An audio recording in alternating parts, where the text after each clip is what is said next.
प्यारे बच्चों, कैसे हो? इंग्लिश वाले सर की क्लास में आपका स्वागत है। बच्चों, माना दो कंट्री है, दो देश हैं जिनके नाम है, एक का नाम है ए, एक का नाम है बी। इन दोनों के बीच में वॉर होने वाला है, युद्ध होने वाला है, टल नहीं सकता, डेट भी फिक्स हो गई है। लेकिन इनमें से जो ए है वो उस वॉर में, युद्ध में विद प्लानिंग, एक स्पष्ट योजना के साथ, एक स्ट्रेटजी के साथ जाने की तैयारी कर रहा है, और बी के पास कोई प्लानिंग नहीं है, ये विदाउट प्लानिंग है। तो अब मैं आपसे पूछता हूं कि बताइए कि इनमें से कौन सा कंट्री, कौन सा देश जीतेगा? तो निश्चित ही हर कोई कहेगा कि जिसके पास प्लानिंग है वही जीतेगा।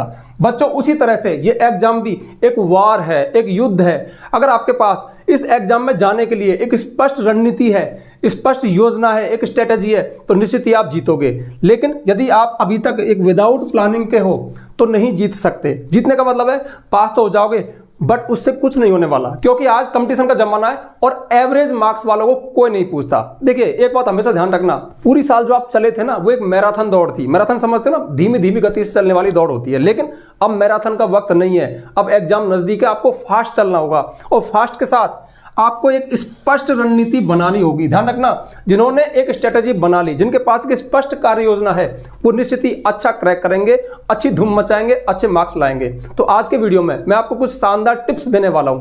टिप्स कुछ नहीं, बताता हूं ना, बहुत साल आपके साथ रहे और देखा कि जो बच्चे, जो स्टूडेंट एक प्लानिंग करते हैं, जिनके पास एक स्पष्ट रणनीति होती है, वो निश्चित ही धमाका करते हैं, अच्छा रिजल्ट लाते हैं। तो आज की वीडियो में कुछ शानदार टिप्स दूंगा जो निश्चित ही, मतलब भरोसा है, निश्चित ही आपको अच्छा रिजल्ट दिलवाएंगे। ठीक है, एक एक टिप्स को ध्यान से सुनना, वीडियो को बीच में छोड़कर मत भाग जाना, क्योंकि ये वीडियो मेरे लिए नहीं, तुम्हारे फायदे के लिए। ठीक है, तो चलिए शुरू करते हैं और आपके लिए रणनीति बनाते हैं। देखिए, हमारी रणनीति का पहला स्टेप होगा, पूरा सिलेबस कागज पे लिख लो। अभी आपको कुछ समझ में नहीं आया होगा, लेकिन अभी आ जाएगा। देखिए, सारा खेल, सारा गेम हमारे माइंड का है।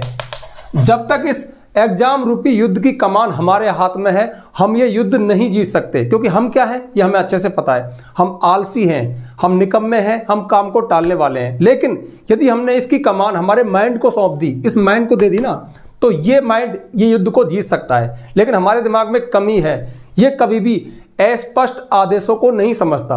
जब तक इसके सामने कोई स्पष्ट प्लानिंग नहीं आएगी ना, ये काम नहीं करता। क्यों? देखिए, ये इसलिए नहीं करता क्योंकि हम इसके इस हिस्से को काम में लेते हैं जो भी हमारी तरह से आलसी है, जो काम नहीं करता। लेकिन अगर हमने माइंड के इस जोन में कुछ स्पष्ट प्लानिंग, कुछ स्पष्ट आदेश डिलीवर कर दिए, तो ये कुछ भी कर सकता है। क्योंकि हमारे ब्रेन में असीमित ताकत है, हम सबको पता है। लेकिन वो ताकत तभी पैदा होगी जब हमें उसे कुछ प्लानिंग देंगे। और प्लानिंग का पहला हिस्सा होगा कि आपका जितना भी सिलेबस है ना, जो भी चैप्टर है, उनको कागज पे लिख लो। देखिए, खास बात, मैं, चैनल का नाम है इंग्लिश वाले सर, सिर्फ इंग्लिश की ही टिप्स देता हूं, लेकिन ये रणनीति किसी भी सब्जेक्ट पर अप्लाई हो सकती है। आप किसी भी सब्जेक्ट पर अप्लाई कर सकते हो। जैसे आप इंग्लिश की बात करें तो इंग्लिश में जितना भी सिस्टम है ना, उसको एक कागज पे लिख लो। जैसे बुक है तो बुक के चैप्टर के नाम, चैप्टर 1, 2, 3, 4 जो भी है वो लिख लो। ग्रामर में आपके सिलेबस में जो जो टॉपिक है, अब आप में से बहुत सारे मुझे कमेंट करते हैं कि सर ये टॉपिक, भैया मैं किसी पर्टिकुलर बोर्ड के लिए काम नहीं करता, मैं हमेशा कॉन्सेप्ट पे काम करता हूँ। ठीक है, जैसे कि आपके माना नरेशन है, पैसिव वॉइस है, क्लॉज है, मॉडल्स है, ट्रांसफॉर्मेशन है, और कुछ भी होगा, कंपोजिशन में आपके लेटर, रिपोर्ट, ऐसे। अब जिस बोर्ड में जो चीज होगी वो आप लिख लो। ठीक है, अनसीन पैसेज ही हो गया, सारा लिख लिया। अब यहां पे अपनी औकात लिखो, अपनी दम लिखो कि आपके दिमाग में कितना है। आप इसको ऐसे लिख सकते हो कि भाई ये गुड है मेरा, या बेस्ट है, या फिर आप ऐसे स्टार दे दो कि ये मेरा बस इसमें 2 स्टार है, मतलब बहुत कम है। तो हर पार्ट के साथ जो जो आपकी वीकनेस है, जो बेस्ट है, उस सबको लिख दो। अब संकेत कुछ भी हो सकते हैं, जैसे गुड, बेटर, बेस्ट करके लिख दो, अच्छा है, खराब है, याद नहीं है। ठीक है, इस तरह से आपको पूरी चीज के साथ ये कवर कर देना है। कहने का मतलब है कि अपनी औकात, अपनी दम, अपनी कमियां, अपनी अच्छाई, सब के सब यहां पे लिख दो। अब ऐसा करने से क्या होगा, मैं कोई बेवकूफ नहीं हूं, मैं बहुत शानदार बात बता रहा हूं। इस दिमाग को बूस्ट करने के लिए, इसको धक्का मारने के लिए इतना समय इन चीजों के साथ बिताना पड़ता है, तब जाके हमारे दिमाग में मूवमेंट शुरू होगा।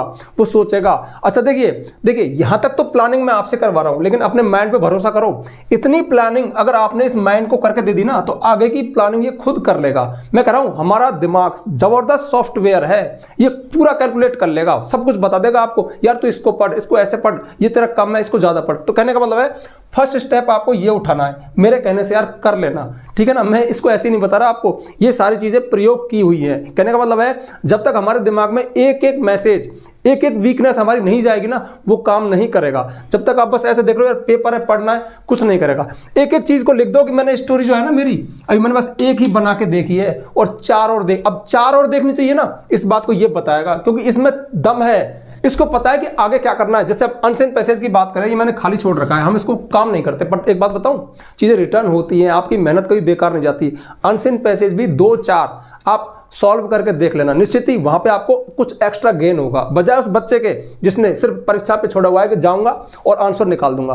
ध्यान रखना, हर चीज थोड़ी सी मेहनत मांगती है। तो यहाँ पे लिख दो कि भाई मुझे कम से कम 5 अनसीन पैसेज तो सॉल्व करके जाने, मतलब इतना काम इस पे भी करना है। अच्छा, अब तक कितने किए वो लिख दो, ठीक है। ये सारी प्लानिंग होती है। मैं कह रहा हूं आप इतना पढ़ोगे ना, बस इसमें मुश्किल से घंटा आधा घंटा लगेगा, ये काम आप कर लेना। मैं कह रहा हूं आप चल पड़ोगे। इसे कहते हैं रणनीति, इसे कहते हैं दिमाग का तैयार होना। ध्यान रखना, इस दिमाग में बहुत ताकत है। चलो आगे बढ़ते हैं, ठीक है। पहला काम तो है कि पूरा सिलेबस कागज पे लिख लो, अपनी कमजोरियों के साथ। ये मैं भूल गया, अपनी मतलब सिर्फ सिलेबस नहीं लिखना, इसमें तुम्हारा क्या है। पैसिव वॉइस है, इसके रूल्स तुम्हें कितने याद हैं, कितने एग्जाम्पल तुमने हल किए, कहां पे तुम्हारी कमजोरी है, मतलब कौन से पैसिव तुमसे नहीं आते, वो चीज यहाँ पे साफ साफ लिख दो, ठीक है। अपनी भाषा में जैसा भी कर सको ये कर लेना। अब बढ़ते हैं आगे, और हमारी रणनीति का अगला बिंदु है paper and pen should be always with you. जब भी आप तैयारी कर रहे हो एग्जाम की तैयारी, तो हमेशा आपके पास ये पेन और कॉपी होने चाहिए। ध्यान रखना, बिना पेन कॉपी के आपको नहीं पढ़ना है। हो सकता है कि पूरी साल आप ऐसे लेट के भले पढ़ते रहे हो, लेकिन अब नहीं। क्यों? क्योंकि ये साइंटिफिक प्रूवन है कि पढ़ी हुई चीजों के बजाय लिखी हुई चीजें हमारे दिमाग में ज्यादा समय तक याद रहती हैं, और जो चीजें जितनी बार लिखी हुई है ना, वो उतने लंबे समय तक टिके रहती है। इसलिए हमेशा जब भी आप तैयारी कर रहे हो, चाहे आप याद कर रहे हो, कुछ भी कर रहे हो, आपको ये पेन कॉपी रखना है। ध्यान रखना। देखिए, मैं आपको एक सीक्रेट और बताता हूं। जैसे हम यहाँ पे वीडियो में जब आते हैं ना, तो काफी तैयारी के साथ आते हैं। जैसे ऐसे देखो कितना लिखा हुआ है भाई, क्या बिंदु है, क्या बोलना है। हालांकि ये बात अलग है कि जो तैयार करते हैं ना, कई बार कुछ अलग ही दिशा में चले जाते हैं, क्योंकि एक्सपीरियंस बहुत है ना। लेकिन फिर भी ध्यान रखना, इतना एक्सपीरियंस होने के बावजूद भी हम लिखते हैं, यहाँ पे स्क्रिप्ट तैयार करते हैं, ठीक है। ऐसे देखो कितने सारा ये भरा हुआ है, ऐसे 5-6 रफ कॉपी भरी हुई है। क्योंकि एक चैनल और भी है ना, महेश गुरु जी, तो कई साल से काम कर रहा हूं। तो ध्यान रखना, हम जब वीडियो में आते हैं ना, तो उसकी स्क्रिप्ट तैयार करते हैं, लिखते हैं, काटते हैं, लिखते हैं, काटते हैं। एक बार बताओ, मन में सोचता रहूं मैं तो आइडियाज उठ जाएंगे ना, लेकिन आइडिया अगर दिमाग में हमेशा टिके रहने ना, तो उनको लिख लेना चाहिए। इसलिए जब भी आप पढ़ रहे हो, कुछ भी पढ़ रहे हो, कोई भी सब्जेक्ट, तो हमेशा ध्यान रखना एग्जाम टाइम में कागज और पेन हमेशा आपके साथ हो। और ध्यान रखना, कभी लेट कर मत पढ़ना, अपने से लेट नहीं, अपने एक टेबल कुर्सी पे बैठ करके, और भले ही आपको लिखने के आप फिर भी पेन कॉपी बगल में लगा, कोई अच्छा बिंदु है, कोई टफ वर्ड है, कोई टफ स्पेलिंग है, उसको फटाफट से लिख लिया। एक बात बताइए, किसी स्पेलिंग को आप ऐसे देख रहे हो कठिन है, नहीं, 3 से 4 बार लिख के देख लो ना, याद हो जाएगी। तो ध्यान रखना हमेशा ये।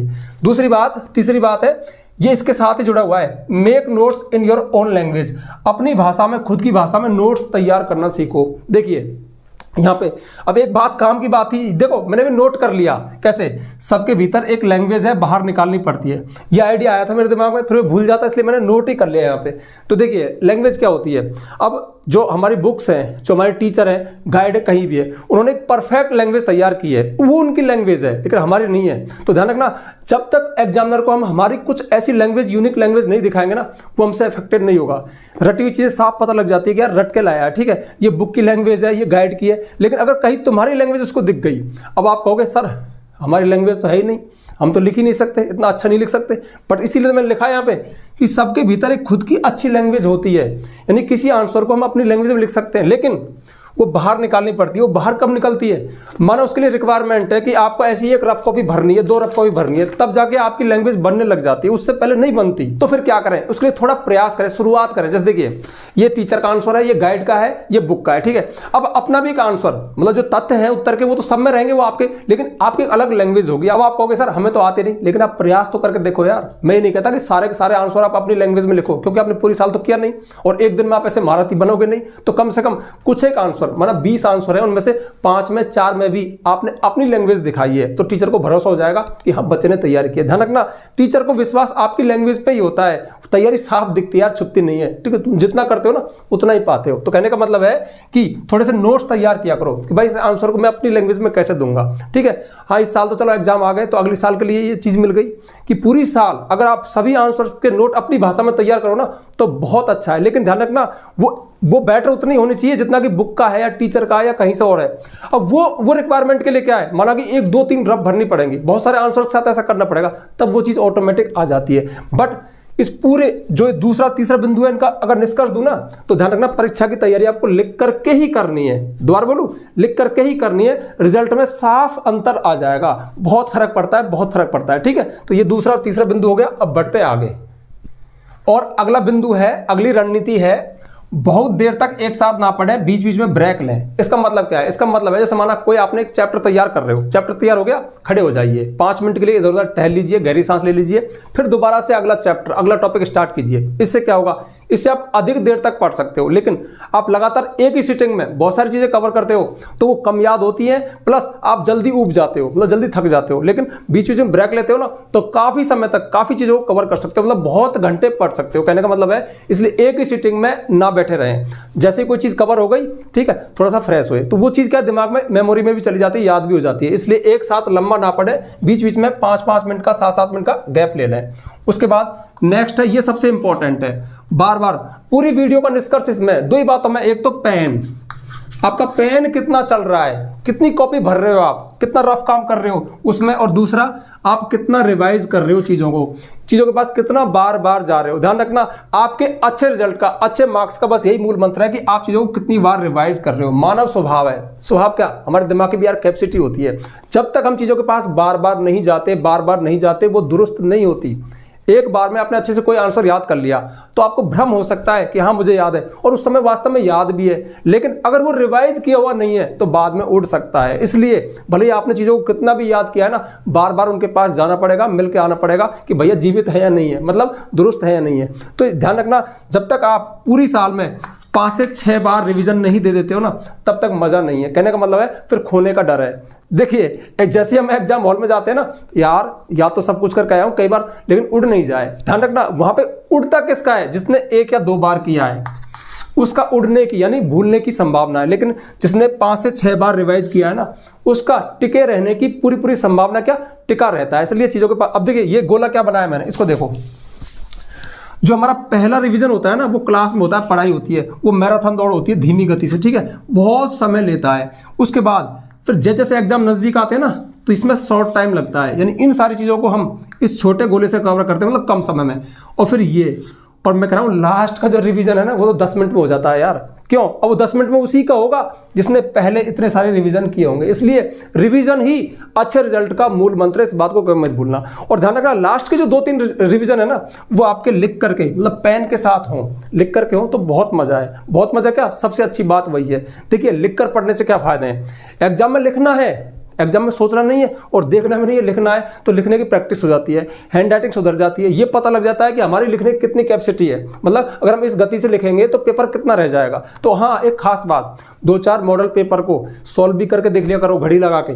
मेहनत है यार, तुम जितनी मेहनत करोगे ना, साफ दिखेगी आपकी कॉपी में, और मेहनत का ही फल मिलता है। ठीक है, आप पूरी साल जुगाड़ में लगे रहते हो, कहीं कुछ नोट्स मिल जाए, मुझे आप कमेंट करते हो सर इस चैप्टर को ये बता दो, सर इसमें मोस्ट बता दो, सर पेपर में क्या आएगा। अरे यार मुझे क्या पता क्या आएगा, मैं तो कॉन्सेप्ट पे काम कर रहा हूँ कि आप कैसे तैयारी करें, मतलब और कैसे करनी चाहिए यार। ध्यान रखना, पेपर में सिर्फ आपका आंसर नहीं दिखता, आपकी पूरी पर्सनैलिटी उतर जाती है, आपकी सारी आदतें उतर जाती है कि आप कितने अच्छे हो, आपने कितनी मेहनत की होगी, वो साफ दिखती है। मैं कह रहा हूँ जितना आप मेहनत करोगे ना, जितना लिखोगे, जितना रिवाइज करोगे, उतनी मेहनत हो जाएगी, और उतनी मेहनत हो गई तो फिर आपको अच्छे मार्क्स लाने से, अच्छे रिजल्ट लाने से कोई नहीं रोक सकता। कहने का मतलब है, आपने भी एक चीज नोट की होगी, इस पूरी वीडियो में जो मैंने बोला, कुछ ही बोला ना, पता है क्या बोला, आपको मेहनत करवाने के लिए प्रेरित कर दिया। आप कोई टिप्स नहीं दी, कोई जुगाड़ नहीं दिया, बाकी आप चल पड़ो, आप मेहनत कर लो।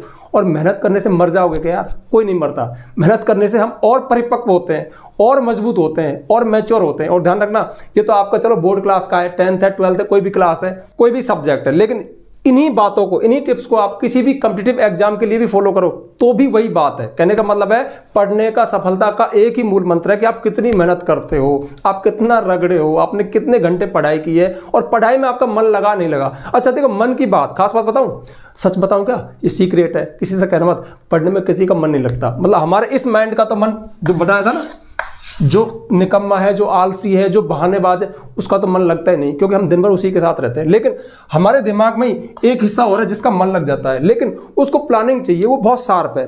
अब प्लानिंग जोन तक जाने के लिए ये कुछ हथकंडे अपनाने पड़ते हैं, पेन कॉपी का साथ लेना पड़ता है। अब देखिए पेन में क्या है, एक वर्ड मैंने बोला, ये लिख दिया रिवाइज, एक लिखा हुआ है रिवाइज। तो ज्यादा स्पष्ट कौन सा है, ज्यादा ये साफ दिख भी रहा है ना, रिवाइज लिखा हुआ है REVISE, एक बोलो रिवाइज, और रिवाइज पर W था, V था, क्या था, लेकिन साफ साफ दिख रहा है। तो लिखने से ये फायदा होता है, चीजें हमारे दिमाग में स्पष्ट हो जाती हैं, मतलब लिखा हुआ मतलब स्पष्ट है, क्लियर है, और जो क्लियर है ना वहीं से मार्क्स मिलेंगे, वहीं उसको क्लियर लिखा जाएगा। जिसको धुंधला याद किया ना, बोल करके पढ़ करके, वो हो सकता है कि वहां धुंधला जाए, लेकिन जो लिखा हुआ है वो स्पष्ट है, वही वहां चमकेगा और वहीं उसमें मार्क्स आएंगे। ठीक है, तो ये काफी सारी बातें हो चुकी। मैं समझता हूं कि ये रणनीति ये है कि आपको लिखकर पढ़ना है और चीजों को बार बार रिवाइज करना है, और कुछ नहीं है। ठीक है, तो best of luck for your exam. ठीक है, वैसे बेस्ट ऑफ लक बोलने से भी कुछ नहीं होता है, मेहनत से ही होता है। कितनी बार कहलवाओगे, मेहनत कर लो, मेहनत कर लो। ठीक है, तो अब जल्दी से वीडियो को लाइक कर दो, ज्यादा से ज्यादा शेयर किया करो। बहुत अच्छे टिप्स हैं, बहुत अच्छी बात है, सबका भला हो जाएगा। आप शेयर कर दोगे, दूसरा भी देख लेगा,